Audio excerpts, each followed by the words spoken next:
Kanina po, pinag-uusapan natin si Lacson. No? Ito si Pinky. Sabi niya, sumagot siya kay Pia. So, nakisawsaw sa usaping babae. Ngayon na naman, sumasagot na naman si Lacson. Mayroon na naman kasagutang babae. Pambira, Lacson. Ano ka ba? Kasi ako, at sa tingin ko, kaya kinuha si Auntie Claire as PCO. Ito yung opinion ko lang ha. Dahil si Claire, attack dog eh. Vlogger eh. O ilagay mo sa gobyerno, attack na attack yan. Dahil dual personality to si Claire eh. Diba? Lawyer, tapos vlogger, dinala sa gobyerno, iniwan yung pagka-lawyer. Vlogger, kita mo hindi siya pasok as PCO, pero pasok siya as vlogger. Attack ng attack, di ba? At the same time, babae. May yun eh, meron silang gustong palabasin doon, di ba? Siyempre nga naman, babae yung kakalabanin nila si Sara. So, strategy po yun. Para abot yung mga kababaihan, pwede siya mambara ng babae. Ito si Lacson. Ano ka, representative naman ng mga bakla? Hindi, nagtatanong lang, wag ka magagalit, wag ka mapipiko na. Pag onyonsin ka, bakla ka nga, di ba? Hindi ako nagtatanungan lang. Wag ka magagaya sa iba. Ito naman, babae na naman ang kasagutan mo. Hindi ko si Claire, nire-representa ang kababaihan. Ikaw, nire-representa si Vice Ganda. Pag-usapan natin yan. Nawawala ang langit-ngit ng kudeta sa Senado, lalo na ngayong pugante ng itinuturing si Senator Bato de la Rosa na siyang naging susi para maging Senate President, si Senator Alan Peter Cayetano.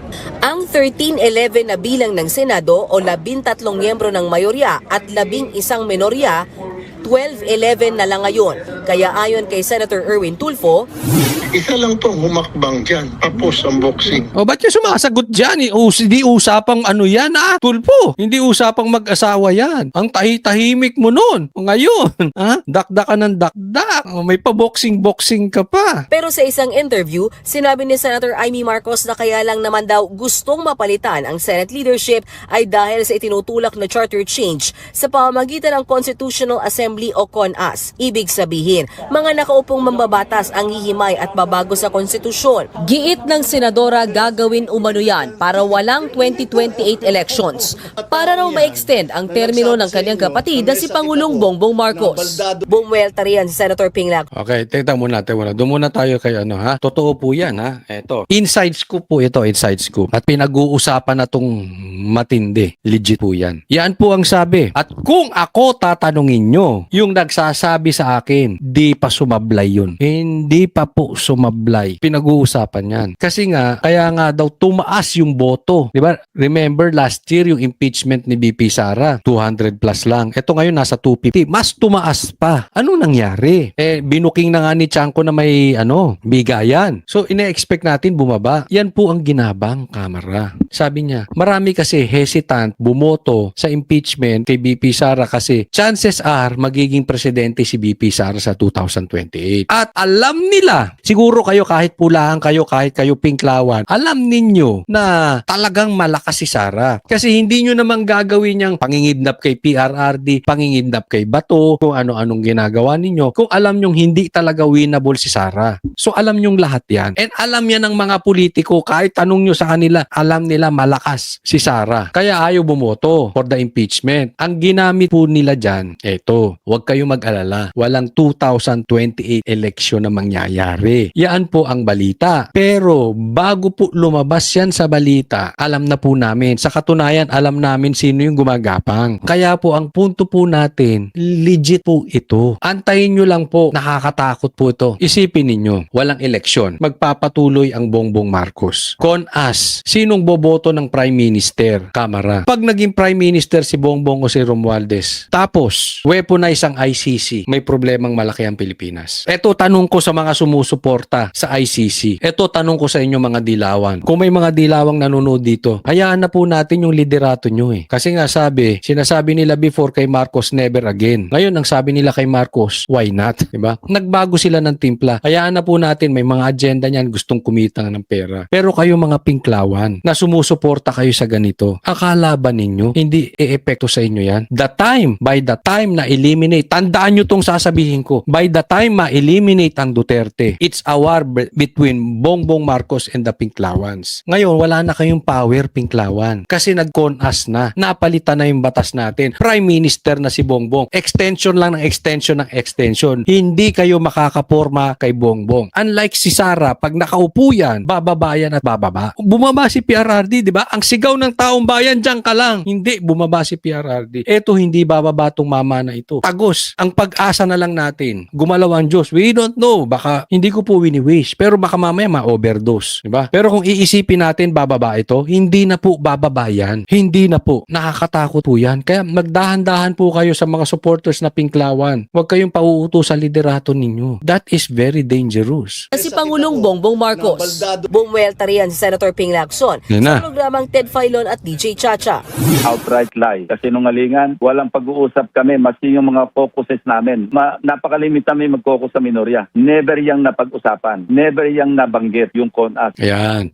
Sumagot na si Pinky. Sinagot si Aimee. Siguro sabi niya, ito si Aimee, tinatalbugan ako. Ang chicks mo, tinaasa ng kilay ni Lacson, ganun. Ayan, kita yan, nakataas. Do you expect maniwala Pinipilo sa'yo na never nyo napag-usapan yan? Ganyan din na sinabi ni Matibag, hindi kami susugod dyan, hindi kami pupunta sa Senado. Walang NBI sa Senado. You people are all the same. Mas nakakaunawa pa nga si Matibag dahil tuta yun eh. Executive Department. Ikaw, isipin mo, legislative ka, tuta ka ng executive. Di ba? Di umano. And sino maniniwala sa'yo? Hanggang ngayon nga, sa Blue Ribbon, wala kang napatunayan. Takot na takot ka nga ipatawag yung mga 18 Marines. Ni hindi mo mapatawag si Tambaluslos. Then, suddenly, you want us to believe you? Then, yung sinasabi mong yan, do you honestly believe naniniwala ang taong bayan sa'yo na wala kayo pinag-uusapan na CONAS? Kung meron mang plano na mag-CONAS, hindi namin alam yun. Kung ano yung, kung meron man, at kung meron kami narinig, hindi namin alam kung ano yung end state na gusto nilang makita. So, hindi nila alam. Posibleng meron. Kung meron man, hindi namin alam. Pwede ba hindi nyo alam? Kasi kasama kayo sa play. Tingnan mo, congressman, kamera, kontrolado, himod puwet. Mainstream media, kontrolado, himod puwet. Ano pa? Police, of course, executive yan. NBI, of course. DOJ, Ombudsman, of course, lahat yan, executive department. Under yan, Bongbong Marcos. Dalawa lang po ang hindi makontrol at tinatry nilang kontrolin. Sige, alam nyo? Lagay nyo sa comment section, ano yung dalawang na yon? Ako nagpapaalala lang doon sa mga hindi pa po subscriber ng channel na Coach Oli News. Ulitin ko, Coach Oli News, subscribe na po kayo. Dalawa ang hindi nilang kayang kontrolin. At yan ang ginagawa nila ngayon, kinokontrol. Ano? Senado, number 1, number 2, vloggers. Hirap sila sa vloggers kasi ang dami. Yung media, iilan lang yan. Bigyan mo lang ng maleta yung 3 malalaki. Sa vloggers, hirap sila. Kaya naman, anong tinitira nila ngayon? Vloggers. At saka, Senado. Nagpapauso ba ako? Siguro kita nyo. Kung matatandaan itong Lunes, nabanggit din ni SP Cayetano ang Chacha sa kanyang press con. Ilang beses pa nga niyang binigyang diin at 2023 pa gustong i-abolish ang Senado. I really believe that the events in the last few months was also intentional na ma-weaken ang Senate because bubuhayin yung constitutional change, except this time around, regional Senate ang gusto nila. But to do that, siguro, part of the enticement is that may term extension. Yun nga ang pangako di ba? Huwag kayong matakot kasi no election. Term extension yan. Ganyan na po ang mga politiko natin. Binibenta na nila yung kanilang sarili. Dahil nga, mag-i-stay sila sa kapangyarihan. And that means more ghost projects. Ang issue natin dito, nagsisinungaling ba si Cayetano? Hindi po. Kasi nga, di ba, nung nandito pa si PRRD, sinimulan na yan ni Tambaluslos, yung PI na yan. Sinubukan na nilang gawin yan. Isiniwalat lang ni PRRD et al. Di ba? Ang tanungin yan kay Lacson, Hindi ko alam kung ano yung pinanggagalingan ng kanilang, kasi para kaming nangangarap na lang lagi. Walang ganyan pag-uusap. Ang dominant na tuwing mag-uusap kami, ibalik natin yung dignidad ng Senado. Ayun, hindi nila alam. Wala kang alam lagi. Wala kang alam. Para kang si Claire. Pagdating sa plano ng gobyerno, wala kang alam. Pero pagdating sa Duterte, may alam. Ganon. Ikaw naman, wala kang alam sa mga plano, wala kang nadidinig. Pero sa mga kasama samahan mo dyan sa Senado, ang dami mong nadidinig. Yan ang sinusundan mo. Ito parang dalawa tenga ni Lacson. Yung kabila pang executive, wala siya nadidinig. Sa kabila, pag itinuturo yung mastermind, nadidinig niya, hindi niya pinapansin. Tapos ikaw pa may gana ibalik ang dignidad ng Senado. Kung nanindigan kayo sa NBI, di hindi sana ganyan ang dignidad nyo. Kayo po ang nagpapabagsak. Alam mo ba nasira ang Blue Ribbon? Kaya naman ganyan walang tiwala ang tao sa ginawa mong investigasyon eh. Huwag ka na magsalita na ibalik ang dignidad. Nasira yung Senado dahil sa inyong mag-boyfriend ni Tito Soto. Una na ring itinanggi ng Malacanang na pinag-uusapan ng Administrasyong Marcos ang pag-aamyenda ng 1987 Constitution. Sinusubukan pa ng News 5 na kunan ng pahayag sila Senator Amy at SP Cayetano. Alam mo, tinanggi na naman ni Bongbong Marcos. Just like tinanggi niya na may pumasok na barel sa KOJC. Just like na tinanggi niya na hindi siya addict. Just like na tinanggi niya na hindi sila makikipag-cooperate sa ICC. Just like na tinanggi niya na hindi niya papapasukin ng EDCA. Alam mo, sobrang naib mo na, sobrang tanga mo na kung naniniwala ka ba sa mga statement ni Bongbong Marcos na ganyan.